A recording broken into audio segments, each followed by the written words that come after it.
Nidoboka Am-Ponja eny Antanimora i Rinah Rakotomanga amin'izao fotoana izao noho ilay raharaha na voasaringotra azy izay tsy maintsy niakatra teny amin'ny pakimo ity raharaha Rinah Rakotomanga sy ny vadiny ity. Ka ny pitsopitsony mahakasika an'izay ny fakafakaina amintsika tao anatin'ity vidéo ity ka manasantsika rehetra anaraka an'ity vidéo ity hatramin'ny farany. Aza dino ny milaiky ny vidéontsika ary tsarovatra ny mi-abonneo Chaine antsika mba ahafahanareo manaraka tsy tapaka ny vidéo zay lefa nahita isan'andro. Tsy ampendrela mo isika fa avy hatrany tonga de vavany ndao ary.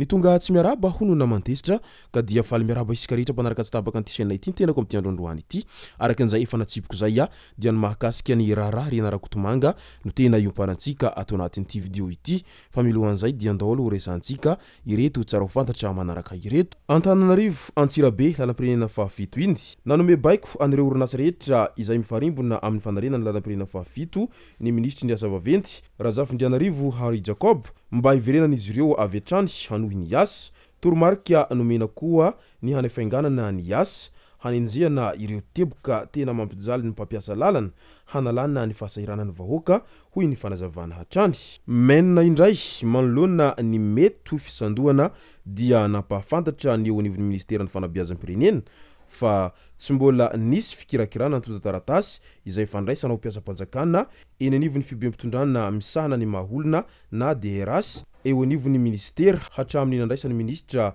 Dr Chaine na Rinah ny fitantanana. Manana poste budgétaire ny ministera nefa miandry fandaminana vaovao vao manomboka ny fikirakirana ny pitsopitso ny rehetra momba ny fisitrahana izany ary maimaim-poana ny fikarakarana rehetra. Tsy maintsy misy ny fanambarana amin'ny fomba ofisialy rehefa tonga ny fotoana hisokafa ny fandraisana mpiasam-panjakana araky ny voalazan'izy ireo hatrany. Ka noho izany ho an'ireo rehetra izay milaza ho mahatafitr'olona tsy ho atsy dia mitandrema sy alaivonina tsara fa sao dia tratra ny velam-pandrikin'ireo mpisoloky. Velotaraina ihany koa ireo mpisehatra amin'ny dingadingana eny amin'ny tapany avaratry ny nosy iny. Efa 2 taona izay no nikatona ny fanjonoana dingadingana na concombre de mer ka angatahana ny fanokafana izany hoy ireo mpanjono mivelona amin'ny dingadingana ao Nosobe. Sahirana ny mponina ary sahirana ireo mpivelona amin'ity sehatra ity hoy izy ireo. Ny ao Nosobe manokana mihoatra ny 900 ireo plongera izay mivelona amin'ny fakana dingadingana ary isan'ny tena ahitana betsaka amin'izany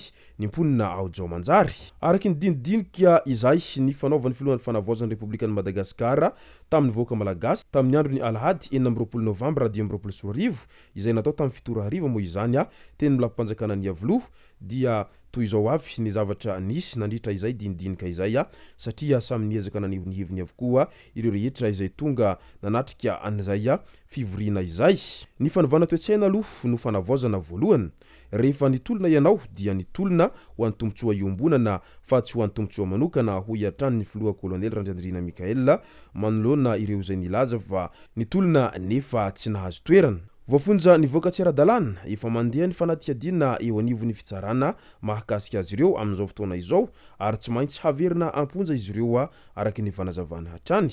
Misy ny mpanao politika sasany tsy mifantoka amin'io fanovana io fa efa mandeha manomana ny fifidianana amin'izao fotoana izao hoy hatrany kolonely Randriandrina Mikaela manoloana an'izay fanavaozana izay takiny be sy ny maro amin'izao fotoana izao izay. Izahay tsy hamitaka ny voaka malagasy izany fa ho vitainay ao anatin'ny 2 taona io fanavaozana io hoy ny filoha hatrany.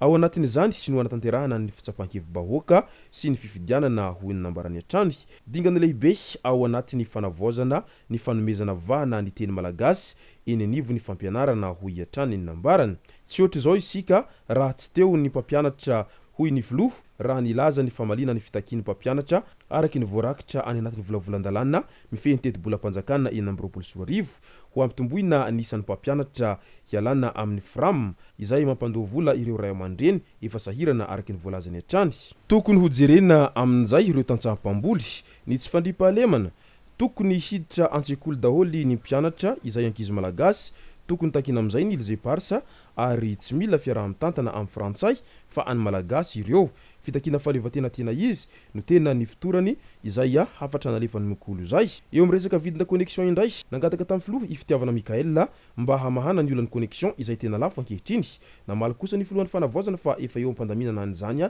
ny ministera misahana ny fandraisan-davitra amin'izao ankehitriny izao anjarany vaoaka no miteny hoe mila tsaha ianao fidina filoham-pirenena raha mety ny ataonao hoy ny filoham-panjakana amin'izao fotoana izao raha nanontany ny mpanao gazety momba ny mety hilatsaha no fidina filoham-pirenena na tsia no amafisiny fa ny fanavaozana aloha no tena imasony amin'izao ankehitriny izao dia ho hitantsika eo ny tohiny araky ny voalazany hatrany andao am'izay ho resantsika ity mahakasika ny Rinah Rakotomanga izay fantatra fa niditra am-ponja any Antanimora amin'izao ankehitriny izao taoriny fanadihadiana izay natao azy teny anivony Paky tamin'iny herinandro iny nahiditra am-ponja vonjomaika eny Antanimora Rinah Rakotomanga sy ny vadiny raha nanambarany ministerany fitsarana fanirisoa Rinah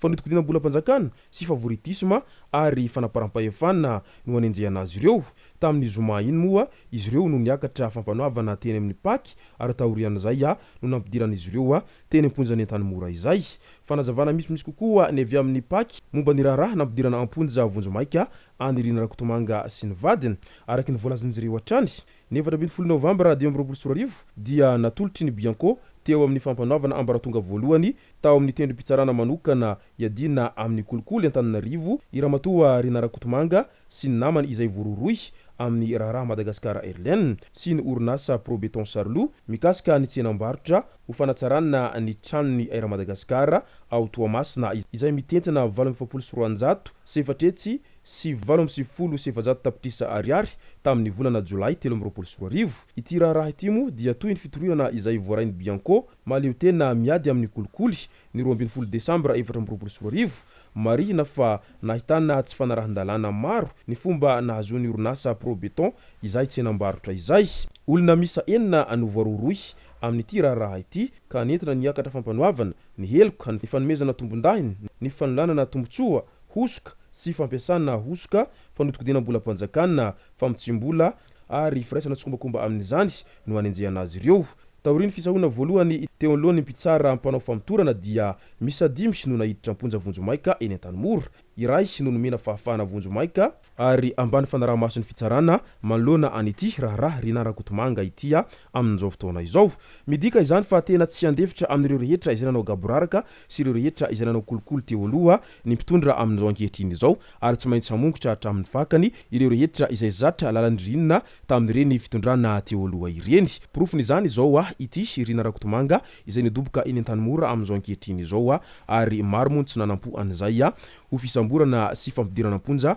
any Rinah Rakotomanga izay no masaka azona roso tao anatin'ity video ity tompoko lasy tompoko vavy misaotra antsika rehetra nanaraka an'ity video ity hatramin'ny farany azadino ny milaiky ny video antsika ary tsara ovatrany ny miabone amin'ny chaîne antsika mba ahafahanareo manaraka tsy tahabaka ny video zay lefa nahito sanandro tompoko lasy tompoko vavy mankasitraka dia mirary soa